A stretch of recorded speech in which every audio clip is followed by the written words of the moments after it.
Welcome back to channel. இன்றைக்கி நம்ம சேனலில் ஜஸ்ட் 3 இன்க்ரீடியன்ஸ் வச்சு ஹேர் ஃபால் ரெடியூஸ் பண்ணி ஹேர் க்ரோத் ப்ரமோட் பண்ணுற ஒரு ஹேர் ஆயில் தான் பார்க்க போகிறோம். இப்போ நீங்கள் ஃபஸ்ட் டைம் பார்க்குறீங்கன்னா சப்ஸ்கிரைப் பண்ணிக்கோங்க. ஏன்னா நான் நேச்சுரலான பியூட்டி ரெமெடிஸ்லாம் ஷேர் பண்ணுவேன். இந்த ஹேர் ஆயில் ப்ரிப்பேர் பண்ணுறதுக்கு நான் ஃபஸ்ட்டு ரோஸ்மெரி லீவ்ஸ் எடுத்திருக்கேன். எனக்கு ட்ரைட் ரோஸ்மெரி லீவ்ஸ் தான் கிடச்சிது. உங்களுக்கு ஃப்ரெஷ்ஷான ரோஸ்மெரி லீவ்ஸ் கிடச்சா ஓகே. நான் வந்து இது ஆன்லைன்லேருந்து தான் ஆர்டர் பண்ணி வாங்கியிருந்தேன். ஸோ உங்களுக்கு வேணால் டிஸ்கிரிப்ஷனில் லிங்க் தரேன்.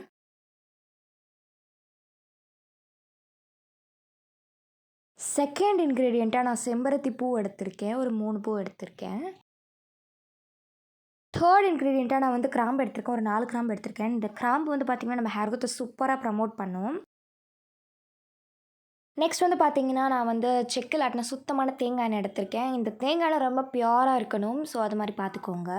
நெக்ஸ்ட் ஒரு சுத்தமான பேன் வச்சு அந்த பேனில் நான் இந்த தேங்காய் எண்ணெய் ஆட் பண்ணிக்கிறேன்.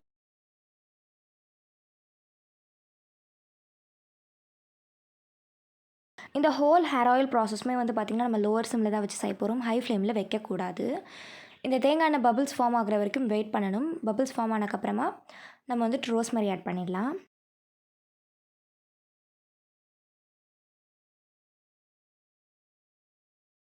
ரோஸ்மெரி லீவ்ஸும் சரி, செம்பருத்தி பூவும் சரி, ஹேர் க்ரோத்தை ப்ரமோட் பண்ணும். டேண்ட்ரஃப் இருந்தால் ரிமூவ் பண்ணிவிடும். சின்ன வயசுலேயே நரமுடி இருந்துச்சுன்னா அந்த நரமுடியெல்லாம் ரிமூவ் பண்ணி நம்மளுக்கு டார்க்கான பிளாக்கான ஹேர் வர்றதுக்கு இது ரொம்ப ஹெல்ப்ஃபுல்லாக இருக்கும். நான் வந்து இன்றைக்கி 2 ஸ்பூன்ஸ் அளவுக்கு ரோஸ்மெரி லீவ்ஸ் ஆட் பண்ணியிருக்கேன்.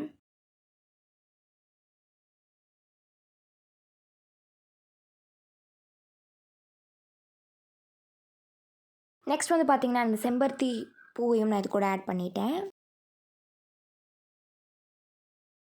கூடவே இந்த கிராம்பையும் சேர்த்து ஆட் பண்ணிட்டேன். இந்த ஆயில் ஒரு 10 மினிட்ஸ் லோவர் ஃப்ளேமில் இருந்து கொதிச்சாலே கலர் சேஞ்ச் ஆகிடும். கலர் சேஞ்ச் ஆகிறத நீங்கள் பார்த்த உடனே சிம் ஆஃப் பண்ணிடலாம். ஆஃப் பண்ணிவிட்டு ஒரு 30 மினிட்ஸ் நீங்கள் அதை ஆறுறதுக்காக அப்படியே விட்டுடுங்க. 30 மினிட்ஸ் கழித்து பார்த்தீங்கன்னா முன்னாடி இருந்த கலரை விட இப்போ நல்ல ரெட்டிஷ் கலரில் மாறி இருக்கிறத நீங்களே பார்க்க முடியும். ஸோ அதை நீங்கள் அப்படியே ஃபில்ட்ரு பண்ணி ஒரு பாக்ஸில் ஸ்டோர் பண்ணி வச்சுக்கலாம்.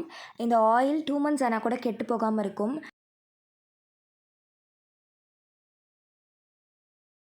இந்த ஹேர் ஆயிலை நீங்கள் ஒரு 5 to 6 மந்த்ஸ் ரெகுலராக யூஸ் பண்ணுறப்ப நல்ல டிஃப்ரென்ஸ் பார்க்க முடியும்.